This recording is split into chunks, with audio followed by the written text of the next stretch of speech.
Anybody ever heard of Mohenjo-Daro?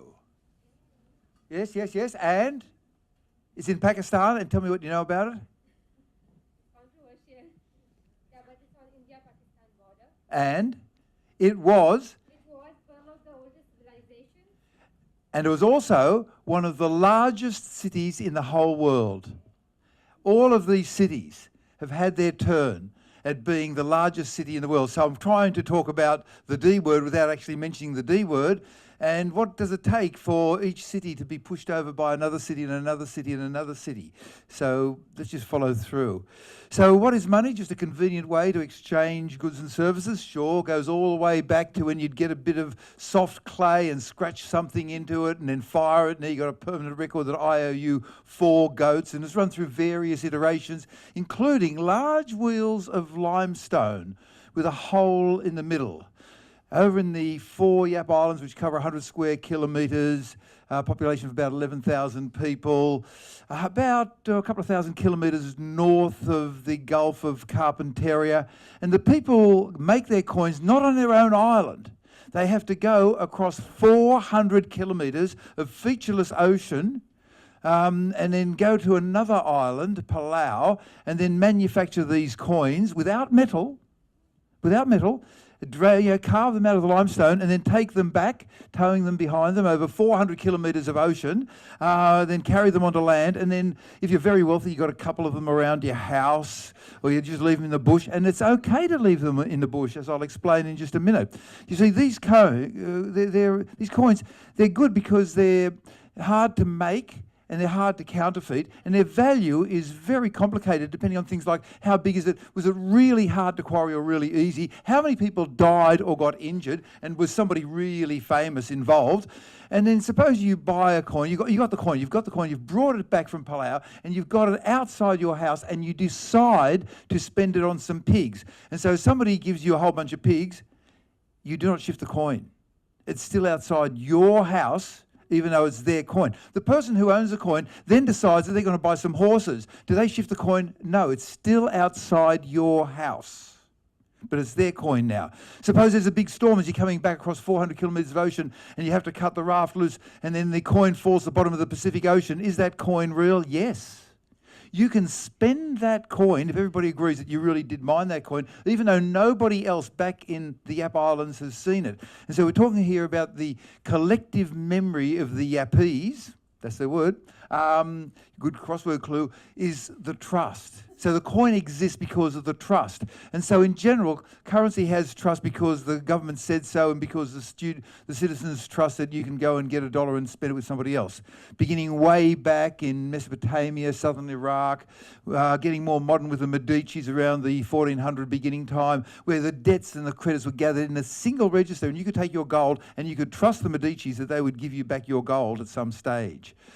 We've got weird trust now because it's well known in the United Kingdom that 3% of all £1 coins are fake. Do people think that their coins are worth only 97p? No. The only time they ever get worried is when it does not get accepted by an automatic machine and it gets spit out again. Of all the money on Earth, the GDP was about, 60, 70 trillion a couple of years ago. In 2006, all the money on Earth was $473 trillion. That was all of the money on Earth. Less than 10% was notes and stuff. The rest of it was just stuff written electronically without a paper ledger. And if the EMP happens, and off the electromagnetic pulse, everything vanishes. No paper record, it's all gone. So here we're talking about trust in people, in government, in electronics, in nobody setting off an EMP. So I'm being very simplistic when I'm saying that the whole point was around 2008 with the banks falling over and the Big Short and all that sort of stuff, that people wanted to go and trust in mathematics, not people. And we've got one speaker who will point out how wrong I am on this, because luckily we've got a whole lot of people who know about this stuff much better than I do. So if you want to have a virtual currency, you've got to have secure communication. So when I say, I want to buy a lawnmower from you, you know that it came from me and I know that it's going to you. Nobody can tap it. Nobody can say you want to buy 2 lawnmowers or you want to buy a little drink with an umbrella in it. You have to know identity, that I am me, that you are sure that I am me. You can negotiate with me and I will take responsibility for and be accountable for the actions that I have in our transaction when I give you some bitcoins for your lawnmower. And problems 1 and 2 can be solved by PKI, and luckily we have an expert in that, public key identity encryption, and also by having encryption, we can solve problem number 1. By having a digital signature, we can solve problem number 2. The third problem is double spending. So if I've got a digital account that says I have so many units of money, can't I just cut and paste it and then spend it and buy something from you and something from you? How do you avoid double spending and double selling of items and double spending of currency? And the answer in this case is the blockchain, which is supposedly an unchangeable public ledger. So we talked a bit about encryption, PKI. Let's just dive into it with cryptography and decryptography. And the most basic form of cryptography, going way back, is what they call the alphabetic shift. It was used by Julius Caesar. So if I get a message which says A, B, C, I know that Big Julie was actually saying D, E, F. You just shift the letters across. And now that I know what the code is, when I get that message from him, I then just shift it back and then there I am. A more involved one was where the Greeks would get a stick, which was bumpy, big diameter, little diameter, and then wrap a sort of paper around it and a certain number of turns all the way along, and then write a message along it, then unwind it. And unless you had the exact same stick, you couldn't read it. And there was also steganography, where you'd hide the message, so you'd get some poor slave, shave their skull, tattoo it with a message saying, well, you're free for dinner tomorrow night, wait for the hair to grow back, and then wait for them to come through. So normal cryptography, symmetrical cryptography, is open. If you know the key, both sides can do it. Bob wants to say, hello, Alice. He encrypts it with whatever key he's got, whether it's some wrapping it around a bit of paper around a stick or doing symmetrical shifting of the letters of the alphabet. And Alice knows the key and she can undo it. And everybody else can. If they can get hold of that key, they can work out that he's trying to say, hello, Alice. But then there's asymmetrical cryptography. And I remember reading about this stuff way, way back, and I was absolutely amazed by it. So it's the public key infrastructure, and I'm not an expert, and I'm not an expert in anything, so luckily, anything that I say wrong, they will fix up and point out where I was wrong. So in a way, it depends on one of my mathematics, and you're thinking, hang on, surely mathematics is 2 ways. After all, 2 plus 3 is 5. You get 5, you take away 3, you end up with 2. Mathematics is 2 ways. What's your big problem? But it can kind of be 1 way. If you get a 3-digit number and multiply it by a bigger number, you get a really long number, and you're thinking, well, that's perfectly reasonable. It might take you an hour, it might take you half an hour, it might take you 10 minutes or a second, but trying to go back, that's hard, especially if there are only 2 prime numbers that make it up. And when you get to big strings of digits, not just 9, but say 128, then it takes a lot longer. And we're talking credit card security. And basically, there is no mathematical formula that you can apply to a really big number and say, what are the factors of that number? You just basically use brute force. Computationally is very, very difficult. Not impossible, you could be lucky. And so I remember reading in the back pages of the Scientific American back in 1976 that Diffie and Hellman had come up with this idea that it was possible to have an asymmetrical cryptography, and they'd proved that it was possible, but they didn't know how to do it. And then a little bit later, RS and A, the 3 guys, they got together, and in 78, they actually came out with it. And so there it was. So you can go onto the World Wide Webby thing and download some PGP, pretty good privacy, and everybody in the world can have it. And as a result of that, you can generate a matched pair of public and private keys. And you can give the public key to everybody in the known universe. You also get a private key, but you keep that secret. Nobody else knows that.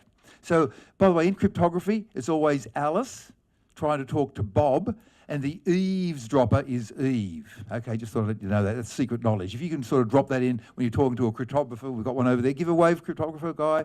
Give a wave, yep. You just sort of drop in Alice and Bob and a bit of Eve, you're really home and hosed. So Alice has her private and public key, and Bob and everybody else in the universe has her public key. He sends a message to her, and only she can de-encrypt it. He sends a message using her public key, which everybody in the universe has, and using PGP, which everybody in the universe has, but only Alice can decrypt it. And you're thinking, well, yeah, sure, okay, doesn't bother me.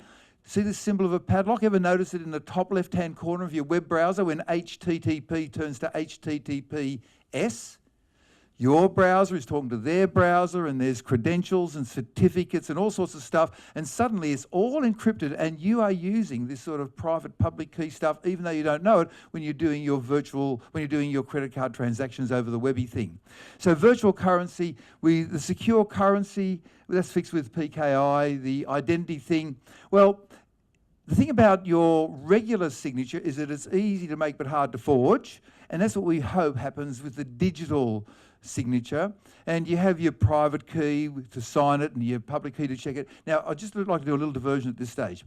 From here on, everything so far was easy. From here on, it's going to be kind of like sex in that there's a whole lot of stuff happening. You're not too sure what happened. There was a bit of light and noise and you got thrown free, and at the end of it, you were okay, right? And it's sort of... So if you just have a hint that you understand it, like, so when I was going through... whenever I try to learn something new, it normally takes me about 5 or 6 goes, and you're on the first go. And I'm on my 7th go. And so with regard to the digital signature, besides being able to prove that I really am Alice, I can also fuse my message, I want to buy your lawnmower, in with my signature, and that can't be faked. And computationally, you could be lucky to guess the 2 prime numbers, but it's not just prime numbers. You can also go for elliptical curves, and you can go for logarithmic stuff, and ask Cryptography man over there about it, and you have a good time. So with a virtual currency, we can fix the secure communication and the identity thing. What about the double spending? We do that with the blockchain, and luckily we have experts in all of that over there. Can you all give a little wave to the audience? So, see, they'll be coming up in a minute. They know this sort of stuff. And the ledger is unchangeable. Yes-ish, kind of, right, okay. And the person involved is Satoshi Nakamoto. We're not too sure who he, she, or they is, so I'm just going to call her she. A few things we know about her. She took off with $500 million worth of bitcoins. Number 2, had about 500 postings, very few of them between midnight and 6 o'clock on the east coast of America, so she might have been asleep at night, or maybe she was just trying to trick us. Maybe her name is an anagram of Samsung Toshiba Nakamoto, or maybe it's related to the words in Japanese which can mean wisdom or central source.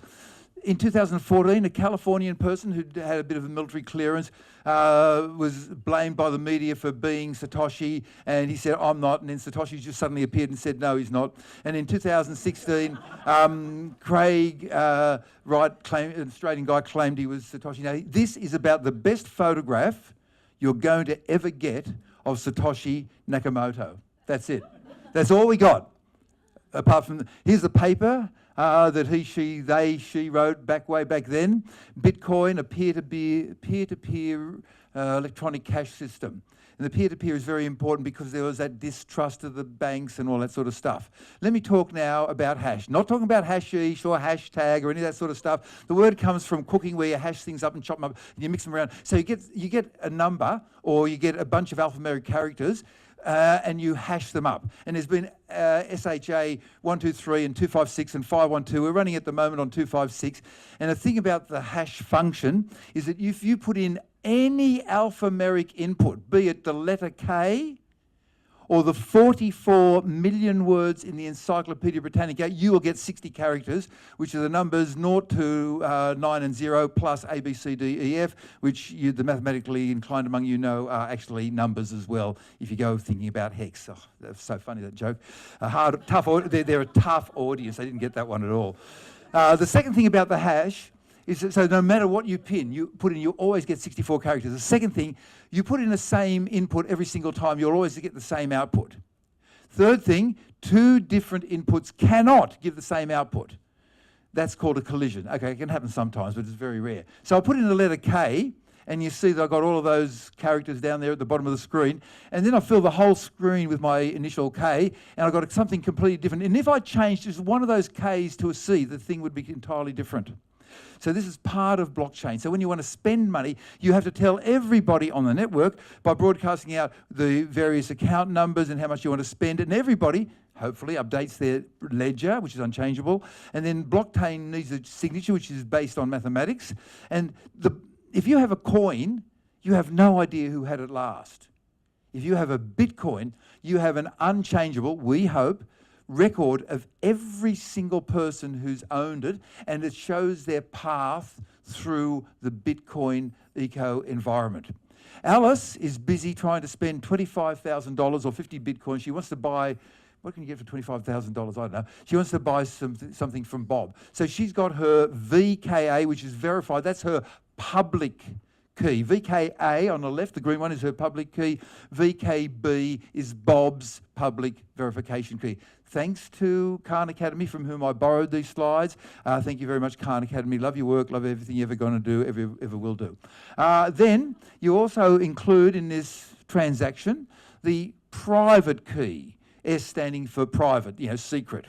Now, where these coins come from, and this is the good thing about Bitcoin, she got them from Carol and David and Ted, and she then uses the hash function. Remember our hash function? And then turns it into a hash, and then you can go backwards. You put in these details, you get that hash function D sub C, D sub D, D. I told you it was as bad as sex, right? And anybody can apply the hash and then verify that she really did get those coins from those people.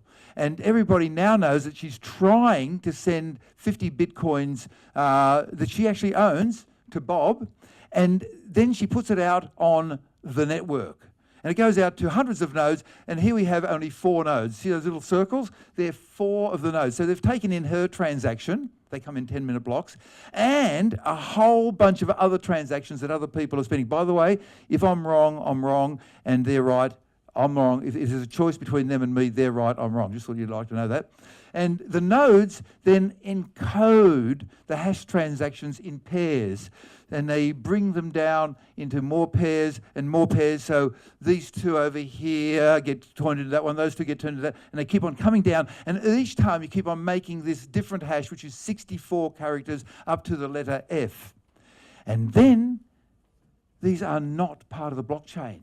We're just about now to kiss the blockchain. Here we come. Hello, blockchain.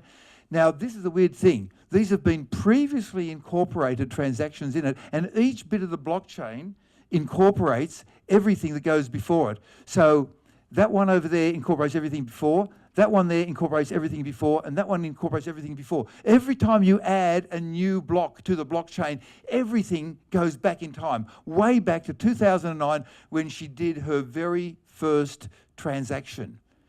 And what do you have to do? You have to marry the latest transaction, and it's normally a 10-minute block, but it's not quite, but don't worry about it. You have to marry that latest transaction into the blockchain, and everybody around the world is going to do it because they're going to get paid in Bitcoins. And they have to do a challenge. And what they have to do in their challenge is incorporate the latest blockchain, the latest transaction, the 10-minute block, into the blockchain, and now the blockchain's a little bit longer. And so you have the thing over here, which is what they want to end up with. See the arrow pointing to the H? And see it's got a certain number of zeros. They increase the difficulty of it by having more and more leading zeros. 2 zeros, 3 zeros, 5, 10, 20. And you end up with this, with a result of a hash that's got a whole bunch of leading zeros. And that proof thing that you see over there in purple, what is that proof? You have to guess that. There is no way to work it out. 0. You have to guess. It might be the letter K. It might be Dr. Karl. It could be every single word in the Encyclopedia Britannica minus a full stop at the 32nd millionth word. You have no idea, and you just have to churn through with your computing power and just churn through and manufacture lots of heat and lots of and chew up electricity, and then when you guess it, bingo, and you've done this in 10 minutes, bingo, you get your node, you get a prize of some number of Bitcoins. Okay, now we do the summary. Nakamoto wrote, the network timestamps transactions by hashing them, now you know the word hash, into an ongoing chain of hash-based proof of work. The proof of work is that you have burnt up lots of electricity trying to do the guesses, and it forms a record that cannot be changed without redoing the proof of work.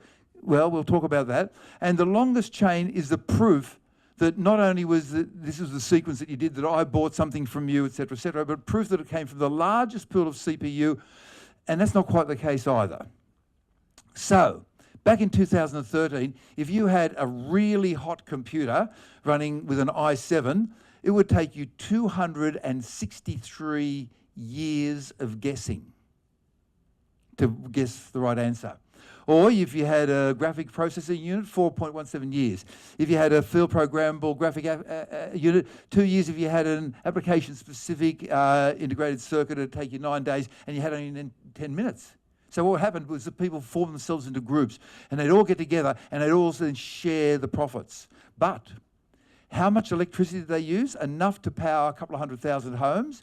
And there's one of my colleagues who explained the Bitcoin to me, and he is not only earning $800 a week by running by buying all these cheap GPUs. He's not on Bitcoin, he's on a different network, beginning with the letter E. What's that one?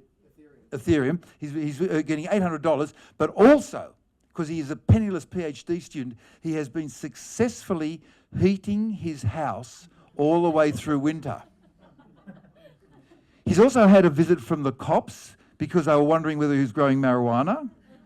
And he's also had several visits from his electrical supplier saying, well, you're obviously a commercial user. Can we give you some sort of deal, right? So you're chewing up lots of electricity, but also he's chewing up computing power. How much computing power? More than the top 500 supercomputers, not he himself, the whole blockchain network, more than the top 500 supercomputers in the world put together.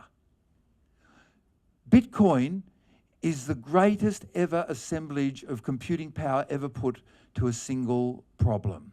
Oh my God. Okay, now I'll bring in the people who really do know, and on my list in alphabetical order is firstly Emma Poposka. Please give Emma a big hand, thank you. And she's big on blockchain and digital identity, so I'll bring each of them up one at a time so they're all comfortable, and then we'll go back along the line, so grab a chair, anyone you want, and then they'll give a 5-minute summary of where I was wrong. I apologise immediately. Then we have Kaye from Flux, blockchain and democracy and security. And then Kristine Dery, I'm sorry, from MIT Sloan, digital work. I'm such a terrible writer. What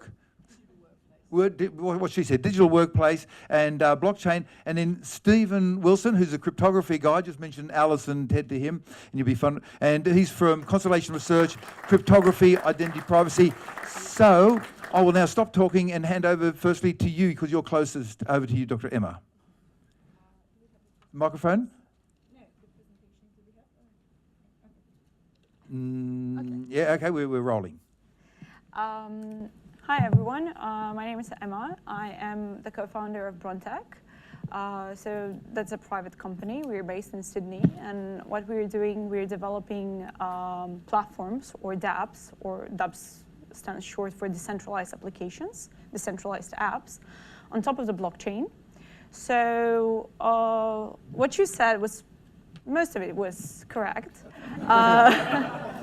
No, it was quite nicely put, but just I want to, just with a one distinction that I want to mention, there are different types of blockchains.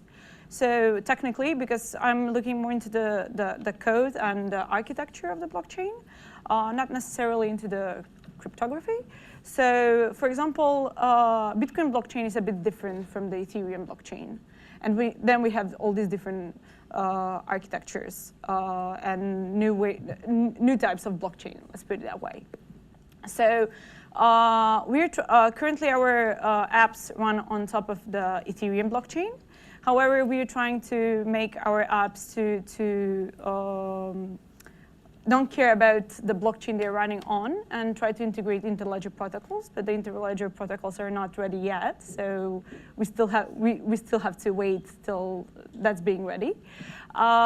We started developing our first dApp was the development of decentralized professional reputation system. That's initially university diplomas, credentials, any diploma that you can get from any course provider or a reference from your employer.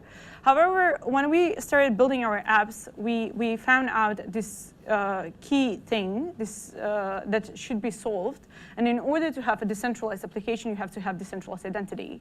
Otherwise, it will go back to one person or one or several entities managing the identity, and then it will not be decentralized anymore. So that's why we started focusing on decentralized identity and then getting into these different use cases. So that is pretty much what we do. Thank you. Thank you. A big hand there. And now let me introduce Max Kaye from Flux. Over to you, Dr. Max. Cool. So I've been doing blockchain stuff since about 2010. Was briefly involved in the Ethereum project late 2013 and early 2014, then split because of design decisions they were making. About 2015, I was thinking more and more about democracy on the blockchain and what could be done then, and started forming what at that point was called the Neutral Voting Bloc. That is a remarkably unsexy name for a political party though, so we rebranded as Flux. Registered at the beginning of this year as at least Australia, if not the world's first blockchain-dedicated political party. We invented a new form of voting/democracy as well to go along with this that solves a lot of both practical and epistemological problems with other forms of democracy. And so I'm here because of that. So the Flux system itself is, or the Flux ecosystem is comprised of not just political parties, but also a startup. The startup creates the technology, and we are perhaps, I hope, at least the first startup in the world that hopes to replace every legislative branch of government with a service instead to bring about the last democratic revolution. Just for the concept of non-fintech uses of blockchain, I think my favorite one is pretty interesting. So the important thing that we need to sort of contextualize this with is that blockchain provides a way to run algorithms and connect information in such a way that everyone is aware of everything that goes on. And that means that we can create systems that lack perverse incentives that some other systems have. And so a recent idea I heard on a podcast was that the perfect thing to convince everyday people that blockchain is relevant is internet dating. The reason being that internet dating has this perverse incentive for dating companies not to connect you with the best match, because it's a subscription service, they want to keep you as a client, that sort of thing. So if a dating algorithm were to be running on a blockchain, then everyone could inspect it, know that it was in their best interests, and hopefully this would lead to the best results. I don't know how far away that is. That definitely requires a digital identity service, probably a lot more as well. But that I think is the most fun, novel idea that I've heard. So yeah. From democracy to dating. Yep. Big hand there, thank you. And I forgot to mention that it's already being used by some people in San Francisco, some of whom have solar power on their roofs and some make too much of it, and some of whom want to buy it. And so they've formed up their own local blockchain network. Now let me introduce to the microphone Kristine Dery from MIT Sloan. Over to you, Kristine. Thank you, Dr. Karl. So I became interested in blockchain really earlier this year in a big way because we had Brian Ford, who leads our Media Lab group that studies blockchain out here in Australia. So I discovered he was coming out. I work for MIT at Sloan School in Boston, but I get the wonderful opportunity to be based here in Australia looking after our sponsor organizations that are all part of our research and our group of corporates and the Centre for Information Systems Research. So I said to Brian, look, I tell you what I'll do. I will come and metaphorically carry your bag, with an emphasis on the metaphorical, Brian. So Brian said, yeah, all right, you can come. So I traveled all around Australia with him, talking to various different government agencies and corporations about blockchain and the possible uses of blockchain in their organizations. Typically, obviously, they're large banks, insurance companies, telcos, Australia Post, government departments, those kinds of organizations. The thing that really captivated me was the project that they have at MIT on managing digital reputation. I should probably be talking to you more, Emma, about what they're doing. So I wanted to tell you a little bit today about what is happening in the world of academic research in blockchain and the sort of co-created learning that's going on through places like the MIT Media Lab, and also a little bit about the project itself and what they've discovered. I'll just briefly talk you through why we feel this is a really important part of the use of the blockchain outside of currency. There is another whole group within MIT Media Lab who are studying digital currencies. This is the group that is looking at the non-currency side of it. So things like credentialing or certification are major issues in our organizations today, particularly as we engage more in the digital environments. So I study the digital workplace, and then more particularly my latest project is around talent and how we are changing our relationship with talent and organizations, and our ability to understand what sort of credentials both individuals have and also partner organizations have in order to be able to partner effectively with them is really critical in that environment. And I'm sure many of you can think of very well-known cases, we won't name them in the room, of situations where credentials have not been checked correctly and have resulted in some significant downsides. And we at MIT sadly have our own tragic little story to tell, and you're most welcome to go and look this up on the internet, because I am not making this up. But our director of admissions resigned a little while ago, quite a few years ago actually, 2009 I think, when it was discovered that in fact she did not have any of the academic credentials that she claimed to have had. This is the director of admissions. It is an extraordinary story, and you wonder how this could possibly happen. Her name was Marilee Jones. The story becomes even more amusing when you find out that she wrote a book called Less Stress, More Success, which was really designed to relieve the stress part out of applicants' applications for college and create this sort of more integrity-based kind of approach. Slightly more amusing, and just as an aside, because I know Dr. Karl will find it incredibly funny, was that she, in her final week at MIT, joined the Battle of the Bands and decided to perform herself. She was a huge character, and you know, she did an enormous amount for change the admission process at MIT. But her song that she chose to sing was "You Can't Always Get What You Want." Oh. So. Anyway, I digress a little, but that is the story of some of the downsides of not being able to certificate or correctly credential people.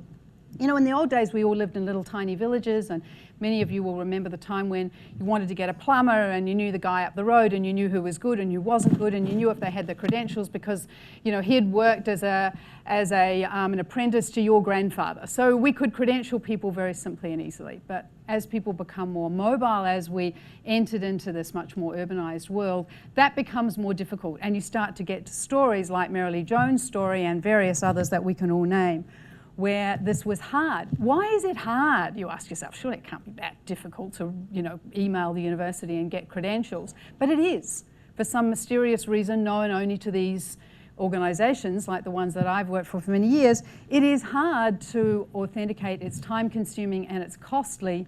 So certification or understanding credentials becomes an obvious thing when we start to think about something like the blockchain, which enables a much more authenticated approach to understanding, or to be able to draw information and share information.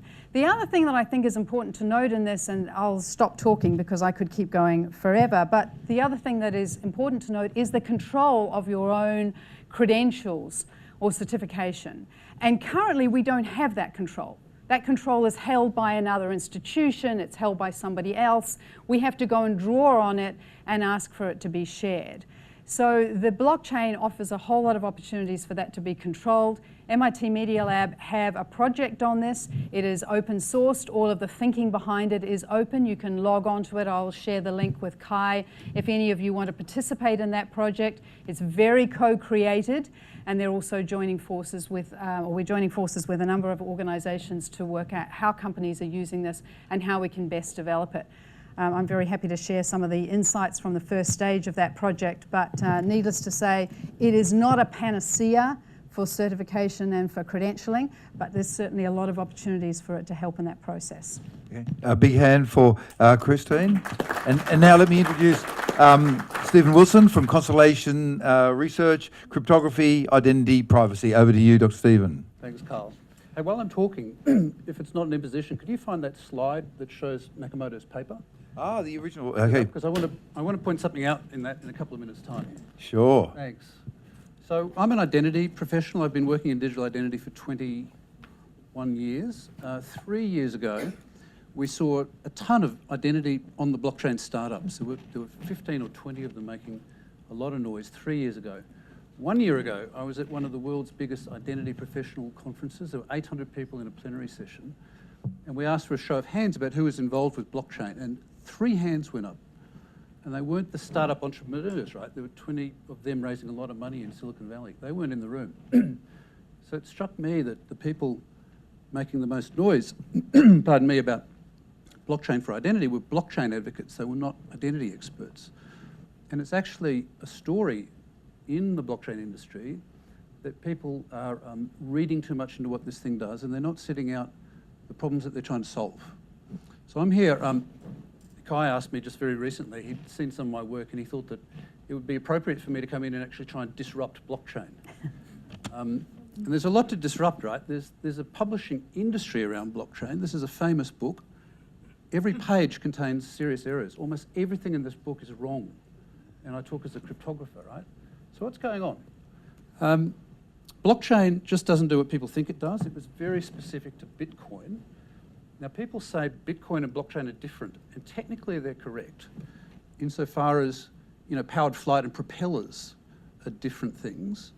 But in 1905, 1903, 17th of December. Wright Brothers Flyer, right? So the Wright Brothers Flyer solved an unsolvable problem, just as Bitcoin solved an unsolvable problem. It was not thought possible that you could solve the double spend problem without a central umpire.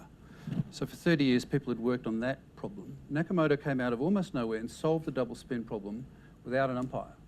It was an unsolvable problem, just like the Wright brothers solved an unsolvable problem. So that in itself, quite correctly, has created an enormous amount of interest. But the thing is that, you know, I say that Bitcoin and blockchain are different and yet the same. The really important thing about blockchain is actually not Bitcoin.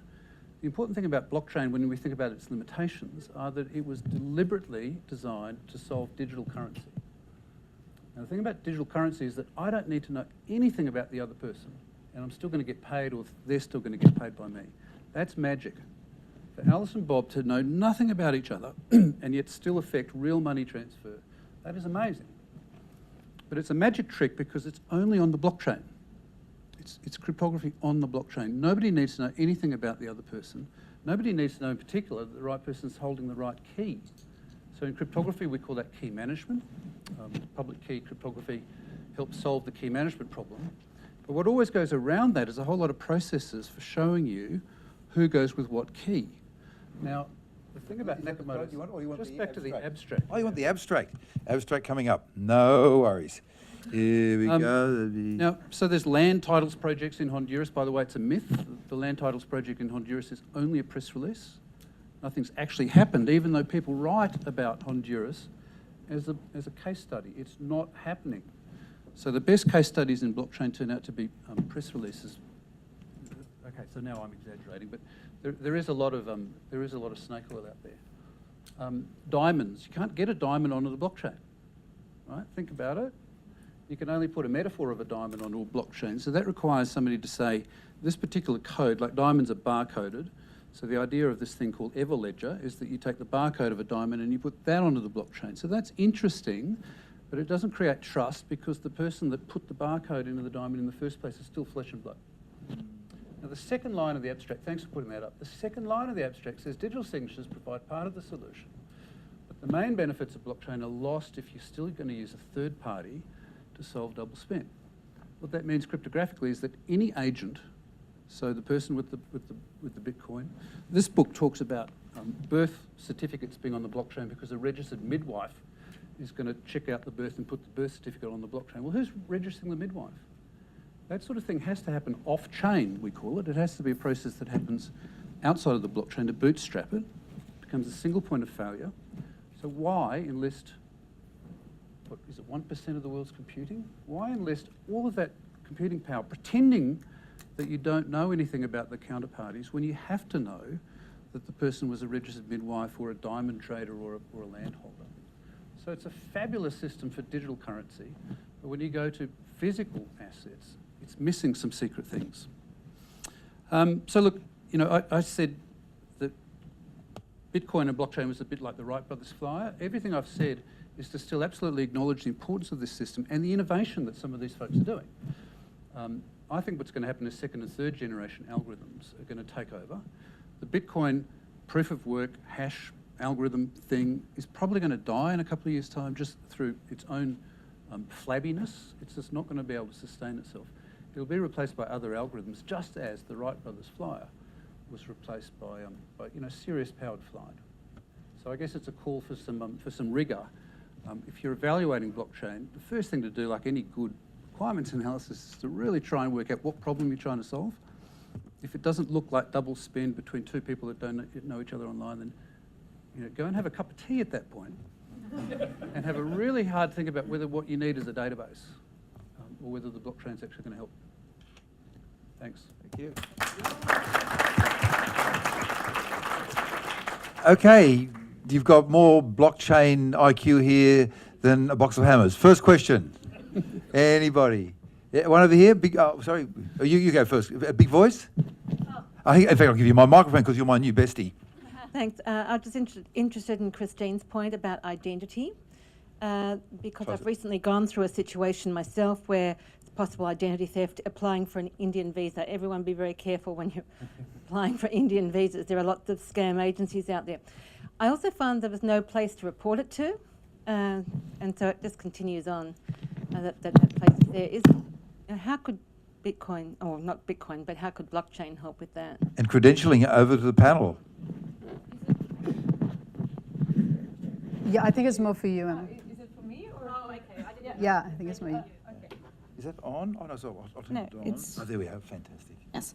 Okay. So what we do currently is we're using a technology that's far more than blockchain. So we're using a lot of crypto 2.0 things, and to add up to the point that Stefan made.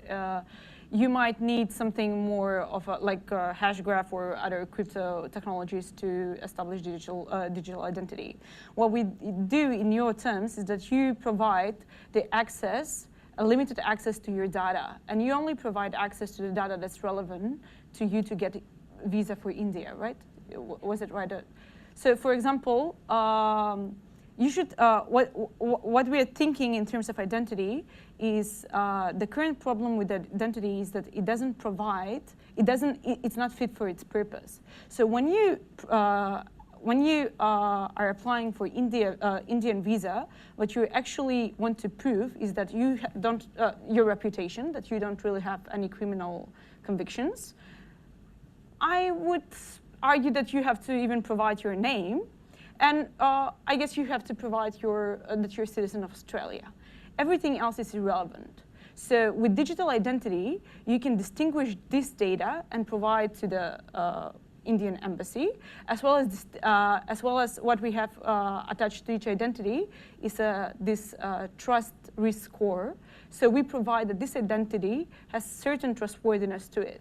So, for example, in your case, if you provide to the Indian visa that you have very good trustworthiness, that you have very good trust risk score, and you have this, and we are certain that these three attributes that are relevant for getting you Indian visa are true, then it is more difficult for someone else to for example, through social engineering to steal your identity. Do you get what I'm saying? It's a very similar, for example, it's a very similar example if you go to a bar. For example, yesterday I had a coffee and I gave them my credit card. So if I have a card that only provides them the data that's needed, or if I show my identity to get a drink in a bar, I don't have to tell them my name. I only have to prove that I'm over 18, right? So if I distinguish these different attributes and find a way to show these attributes without showing too much information, that is a way to prohibit this kind of occurrences. And I think this is some of the premise on a lot of the work that's being done around blockchain with credentialing and identity, is that at the moment we hit everything with the same great big hammer, right? So we ask for your CV, for example, has all your information on it. And it doesn't matter whether you are a coder by day and then you show guinea pigs during the weekend and have certifications in guinea pig showing. You still show all of that appears on our sense of credentialing. And we don't need to be showing that depending on the types of jobs that we're going for. It's a very similar thing around identity, is that we're looking for ways in which to create these much more nuanced approaches to identity and credentialing. And one of the ways that we're looking at is blockchain and whether that's got some of the capabilities to do that. Another question here at the front. Microphone. Here comes our trained runner at high speed. Thank you very much. A question again about digital identity. And you mentioned there's so many good use cases, so many companies, still hasn't happened, right? So what makes it really hard? And I'm also interested in the part about gatekeeper, right? So who ensures what goes in is good, right? Especially in a world where no one really owns, I have a department which owns my license. I've got a very different department who owns my Medicare data, and I've got a bank which owns, my credit card data. So the disparate gatekeepers. So just a view on, why it hasn't worked, and what would make it work, and how do you see the future playing? We'll start with Steve and then see if anybody else has got something. Okay, go Steve. It's a very good question, and others have been talking about elements of that. We've seen the dominant approach, like the paradigm literally for identity for a long time has been this idea of federated identity. So in some sense, we've all got too many identities, we've got too many passwords, it's really hard. Opening a bank account seems unreasonably hard because one bank already knows me. How come I have to do a 100-point check with another bank? So we've got too much identity we want to streamline. Federated identity is the dominant sort of idea that somehow you want to share your identity or reuse elements of your identity. As Kristine says, we've got a habit of sharing too much, so that needs to stop. But two problems with federated identity. One of them is that identity as a metaphor, I think, is really misleading. I think people act as though identity is something that you can actually, like it's a good or a service. Some of the technologists use the term identity provider, so the metaphors are really important. The concept of an IDP is something that provides you an identity as a service or as a good in return for money. So I think that that's misleading because I think identity is actually much more metaphorical than that. I think that identity is how am I known by you and how am I known by Emma and Karl, and we hardly know each other at all, but right now we know each other enough. Now I'm known by a bank and I have a relationship with them, but I don't have an identity so much as a relationship. And federating relationships is actually just intuitively, it's much harder. It takes time to federate a relationship, right? You just can't pick one up, put it over. The other thing that goes to some practical problems is that identity is about knowing people and it's about risk. And so if a bank already knows somebody and you're trying to say to another bank, why don't we federate? You're also federating risk. And the bank knows me in a silo. It knows enough about me to manage the risk that I'm a fraud. And it knows that to find distant points.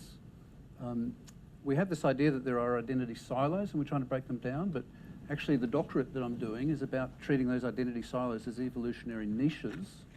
And so the thing is that we have evolved ways of knowing each other in banking, and those ways are suited to banking.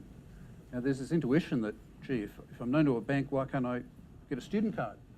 Why can't I have my student card as the bank card? And we tried that a few years ago with ANZ and others, and that project is struggling because the risks of being a student and being known as a student are different from the risks of being known in a bank.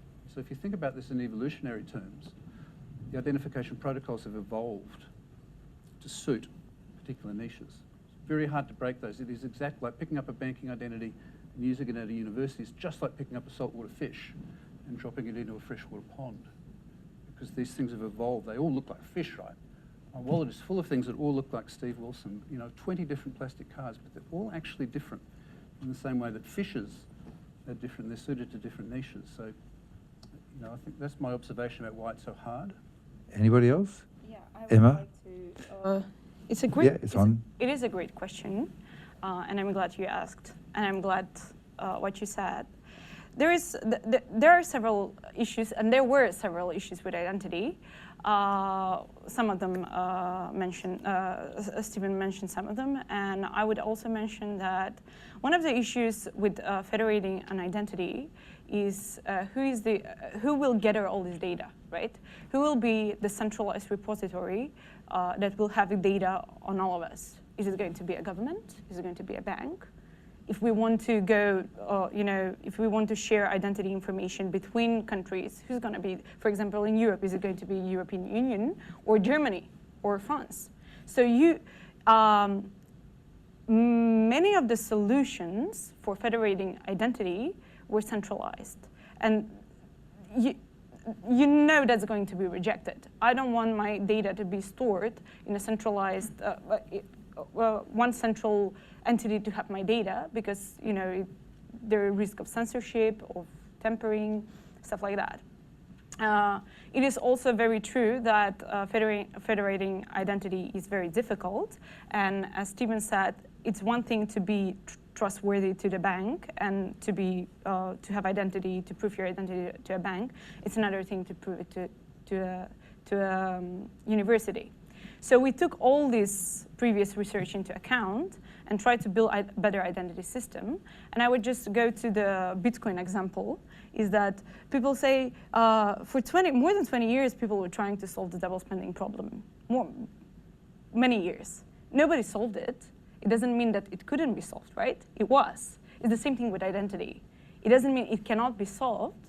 Maybe we'll have a better solution based on the mistakes that we did earlier. So what we do, in practical term, I will just, cut this description and go to how we do it. So, for example, each identity has different attributes and different data that's attached to it. So every piece of attribute, every piece of data has separate trust score that combined in an algorithm creates the trust score of the entire identity. So each identity has several personas as well. I didn't mention this, but because you can have different identity when you want to prove who you are in front of a university or in front of a bank or in front of the government or the Medicare.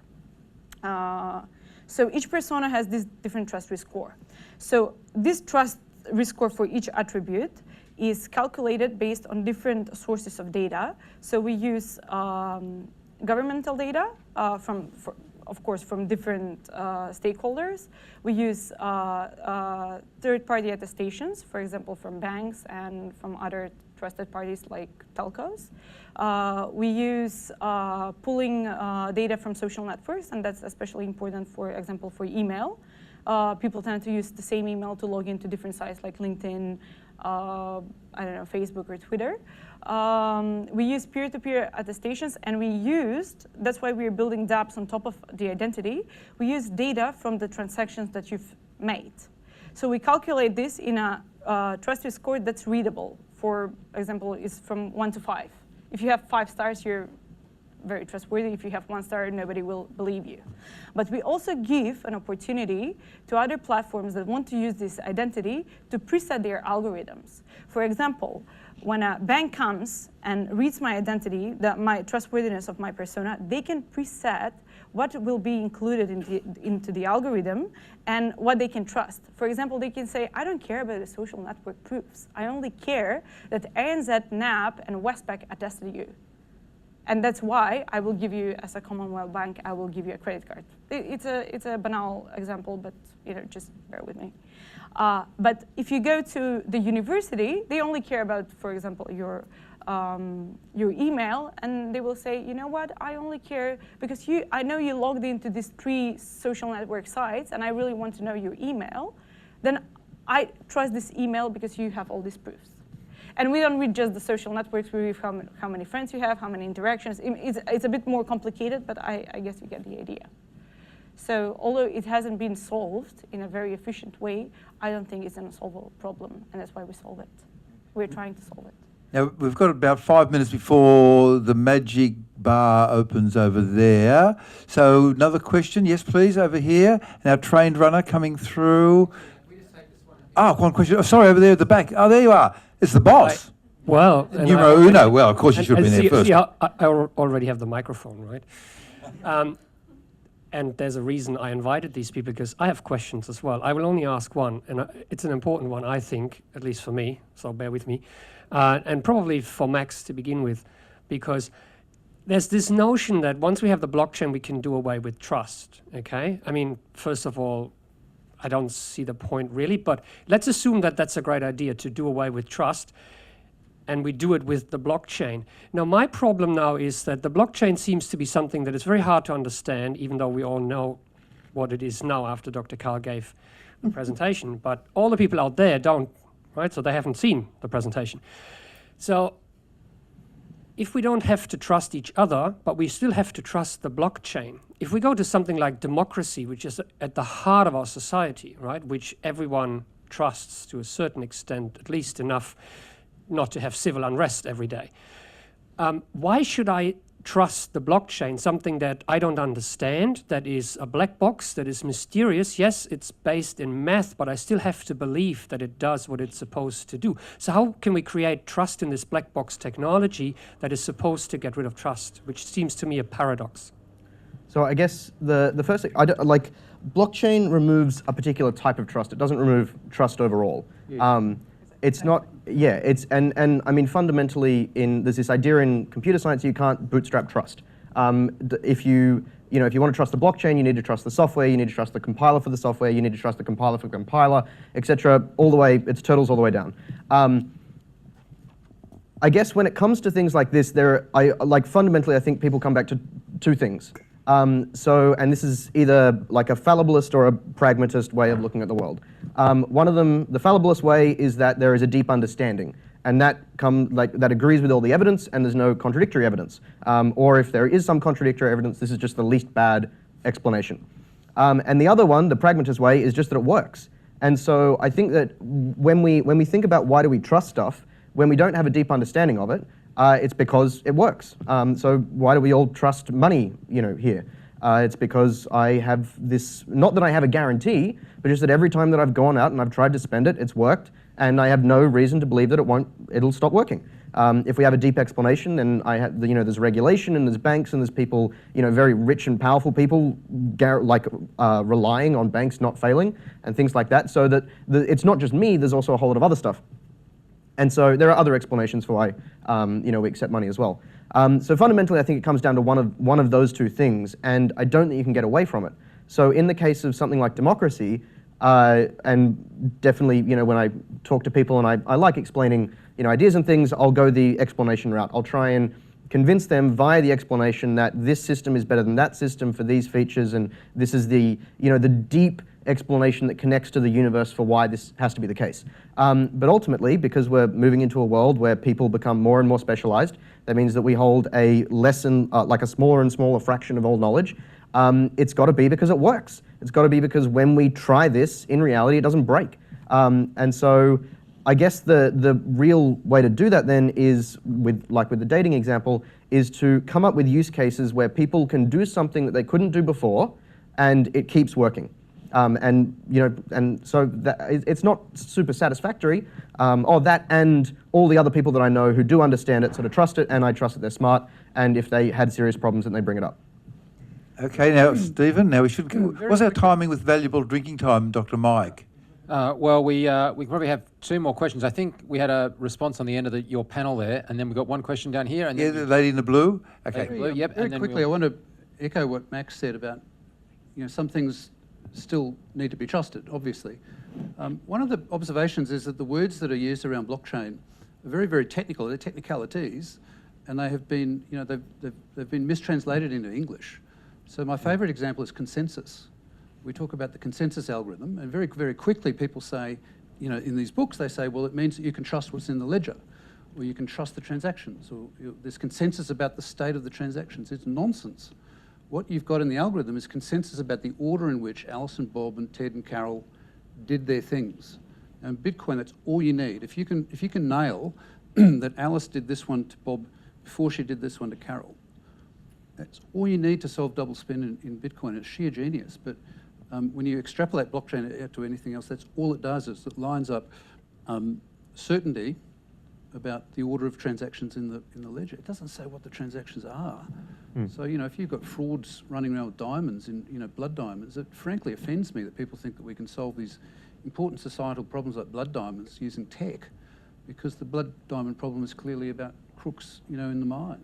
And so consensus is overused, trust is there's a litany of words. I want to come up with an anti-glossary that explains, the words are not what you think they are because they're...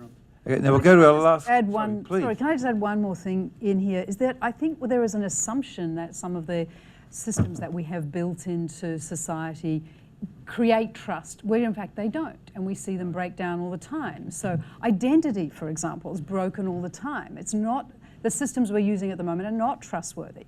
The systems that we use around credentialing and certifying were based on a piece of paper typically that can be easily forged. They're not trustworthy, and that's why we're seeing these things break down.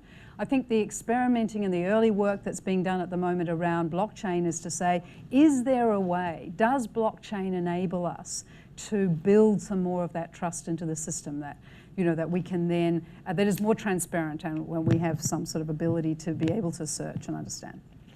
And now we'll go to the last question, and then you can grab these people individually. Please, come ahead. About data. And this is the early days of my understanding of this concept. So is there the possibility that greater use of blockchain and whatever generation comes after Ethereum will, and if you combine that with real identity certainty, I suppose, will enable us to sort of reclaim ownership of some of the data that we've been giving away? So that is the premise behind a lot of the work that's certainly being done around credentialing, is that at the moment we don't own our own credentials. They are typically sitting within another entity, a third party. So therefore our ability to access those, whether there be a cost involved, whether there be time involved, but there are barriers to us accessing those and accessing them reliably.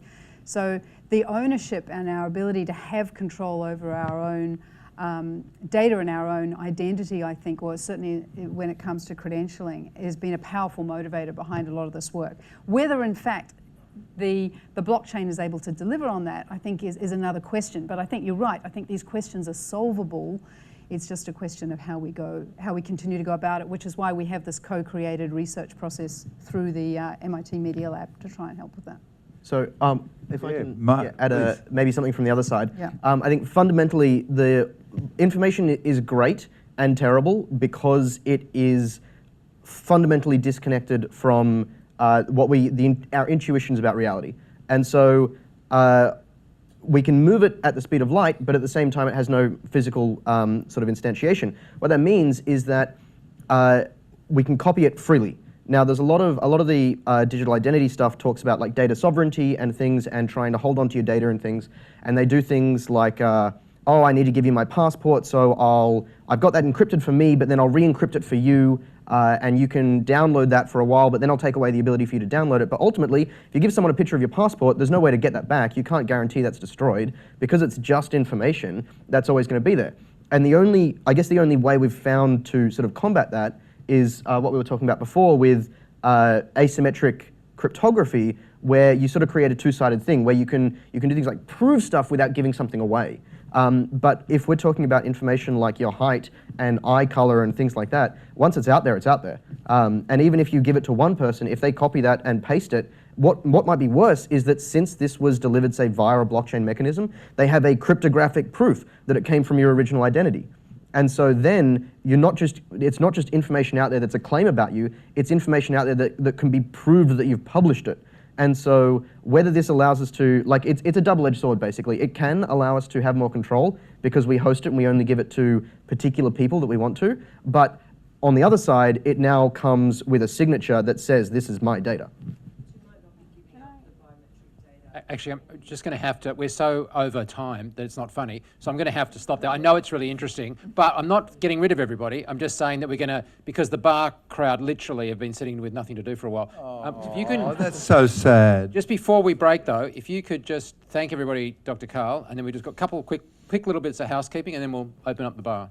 Well, we've had a wonderful time. We've had the staff behind the scenes, Mike and Kaye and all the helpers. Wonderful work that you've been doing there, and especially with Emma and Max and Kristine and Stephen. And I think we're getting a box.